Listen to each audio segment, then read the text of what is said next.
আজি মই বনাইছিলোঁ ঔটেঙাৰে মাছৰ আঞ্জা। চাবচোন আঞ্জাখন কেনেকৈ বনাইছিলোঁ। প্ৰথমতে দুটা আলু আৰু ঔটেঙাখিনি বইল কৰি ল'ম।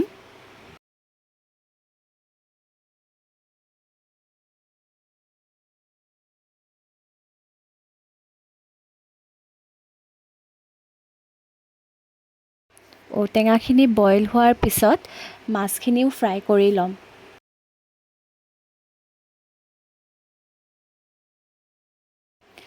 মাছখিনি ফ্ৰাই হৈ গ'ল। এতিয়া ৰৈ যোৱা তেলখিনিত মাছৰ মূৰকেইটা বেঙেনাৰে বনাই ল'ম। বেঙেনাৰে মাছৰ মূৰটো বনাই খালে বহুত ভাল লাগে। মুড়ি ঘণ্টৰ নিচিনাই হয়। আপোনালোকেও ট্ৰাই কৰি চাবচোন। আৰু মই ৰেচিপিটো ইয়াত দিয়া নাই কেনেকৈ বনাইছিলোঁ। আপোনালোকক যদি ৰেচিপিটো লাগে মোক নিশ্চয় জনাব কমেণ্টত।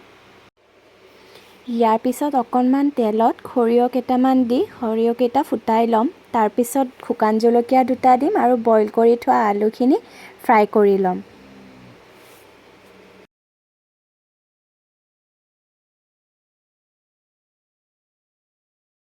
এতিয়া সোৱাদ অনুযায়ী নিমখ 1 চামুচ দিলোঁ আৰু আধা চামুচ হালধি দি ভালদৰে আলুখিনি লৰাই ল'ম।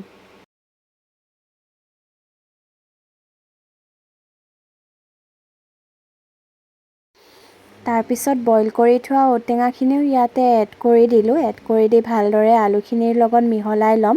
ইয়াত আৰু বেলেগ মছলা একো দিব নালাগে যিহেতু টেঙাৰ জোল। টেঙাৰ জোলত সুধা হালধি আৰু নিমখ দিলেই ভাল লাগে। তাৰপিছত আলু আৰু ঔটেঙাখিনি বইল কৰি লোৱা পানীখিনি ইয়াতে মিক্স কৰি দিলোঁ। দি আঞ্জাখনৰ উতল অহাৰ পিছত মাছ কেইপিচো ইয়াতে এড কৰি দিম। আৰু একেবাৰে শেষত কেইটামান কেঁচা জলকীয়া কাটি দিছিলোঁ। কেঁচা জলকীয়াটো শেষত দিছোঁ কাৰণ তেতিয়াহে আঞ্জাখনৰ টেষ্টটো আহিব। পিছে ঔটেঙাৰে মাছৰ জোলৰ ৰেচিপিটো কেনেকুৱা লাগিলে কমেণ্টত জনাব। ভাল লাগিলে লাইক এটাও কৰি দিব আৰু প্লিজ যিমান পাৰে সিমান শ্বেয়াৰ কৰি দিব। আজিলৈ বাই। নেক্সট ভিডিঅ'ত আকৌ লগ পাম।